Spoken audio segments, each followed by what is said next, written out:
नमस्कार। कृष्ण और सुदामा की दोस्ती ये कहानी तो हम सबने सुनी है ना?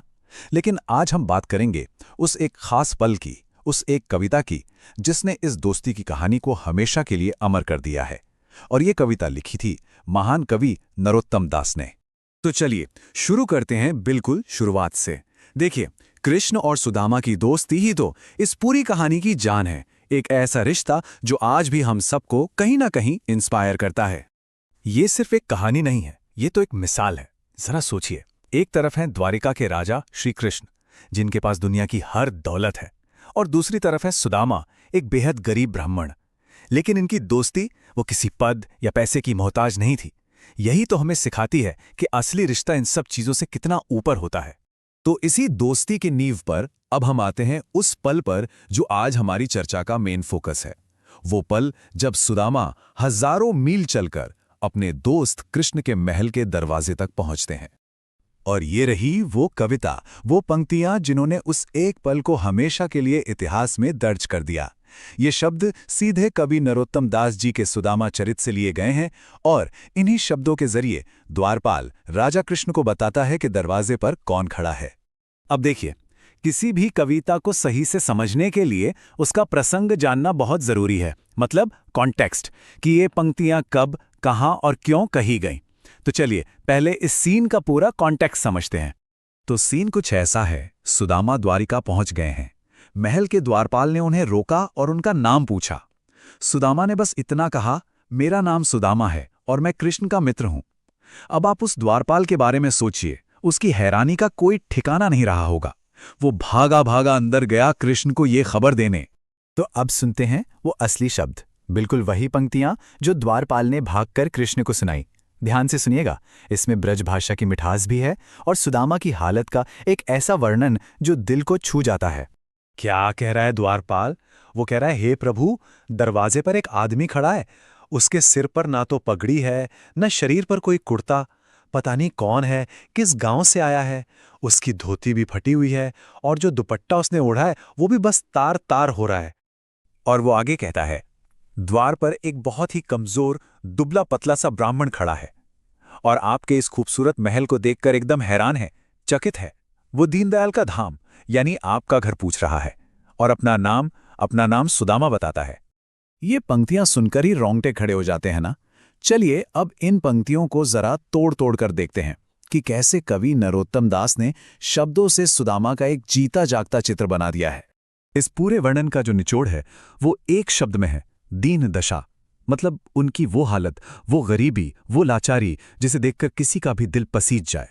तो सबसे पहली चीज जो द्वारपाल देखता है, सीस पगान झगा तन में, मतलब सिर पर पगड़ी नहीं है। और उस जमाने में पगड़ी इज्जत की निशानी होती थी। और तो और तन पर कोई कुर्ता भी नहीं। गरीबी का इससे बड़ा और साफ इशारा क्या हो सकता है? फिर कपड़ों पर नजर जाती है, धोती फटी हुई, दुपट्टा बस धागों का एक जाल। ये कपड़े सिर्फ पुराने नहीं हैं, ये बताते हैं कि गरीबी कितनी गहरी है। और फिर ये बात, पाया उपानह की नहीं सामा, मतलब पैरों में जूते तक नहीं है। सोचिए, इतनी लंबी मुश्किल यात्रा और वो भी नंगे पैर। ये एक छोटी सी लाइन उनकी पूरी कहानी बयां कर देती है। देखिए, कवि सिर्फ कपड़ों की बात नहीं कर रहे, वो सुदामा के शरीर के बारे में भी बता रहे हैं। द्विज दुर्बल एक कमजोर ब्राह्मण। ये दुर्बल शब्द ही काफी है ये बताने के लिए कि गरीबी और भूख ने उनके शरीर पर क्या असर छोड़ा है। और कमाल की बात देखिए, अपनी इस हालत में भी सुदामा महल की खूबसूरती देखकर एकदम हैरान हैं। रह्यो चकीसो वसुधा अभिरामा, ये उनका भोलापन दिखाता है। और यहीं पर वो कॉन्ट्रास्ट साफ दिखता है, एक तरफ सुदामा की गरीबी और दूसरी तरफ महल की वो चमक दमक। तो हमने ये तो देख लिया कि कविता कह क्या रही है, पर असली सवाल तो ये है कि इतने सीधे साधे शब्द इतना गहरा असर कैसे छोड़ते हैं? आखिर क्या है इस कविता का साहित्यिक जादू? चलिए इसी पर एक नजर डालते हैं। इस कविता की खूबसूरती की 3 खास वजह हैं। पहली, इसकी सादगी, कोई भारी भरकम शब्द नहीं, बस दिल को छू लेने वाली सीधी सीधी बात। दूसरी, पावरफुल इमेजरी, मतलब शब्दों से ऐसी तस्वीर बनाई गई है जो दिमाग में छप जाती है। और तीसरी, ब्रज भाषा की अपनी मिठास, जिसने इस कविता में 4 चांद लगा दिए हैं। सोचिए, सदियां बीत गईं, पर ये पंक्तियां आज भी उतनी ही असरदार हैं। क्यों? क्या वजह है कि ये कविता आज भी इतनी रेलेवेंट लगती है? शायद इसकी सबसे बड़ी वजह यह है कि ये कविता हमें सिंपल वर्ड्स की ताकत दिखाती है। कैसे सीधे साधे शब्द भी डीप ह्यूमन इमोशंस को बयां कर सकते हैं। ये सिर्फ गरीबी की कहानी नहीं है, ये दोस्ती की कहानी है, उम्मीद की कहानी है, और इन सबसे बढ़कर इंसान के आत्मसम्मान, उसकी डिग्निटी की कहानी है। और वो आखिरी लाइन, पूछत दीन दयाल के धाम, बतावत आपनो नाम सुदामा, यही तो पूरी कहानी का सार है। सोचिए, उनकी हालत इतनी खराब है, लेकिन वो अपनी पहचान नहीं छिपाते, वो शर्मिंदा नहीं हैं, वो पूरे हक से अपना नाम बताते हैं। ये हमें क्या सिखाता है? यही कि बाहर के हालात चाहे जैसे भी हों, इंसान का स्वाभिमान, उसकी गरिमा हमेशा जिंदा रहती है। और इसी सवाल के साथ हम आज की बात खत्म करते हैं।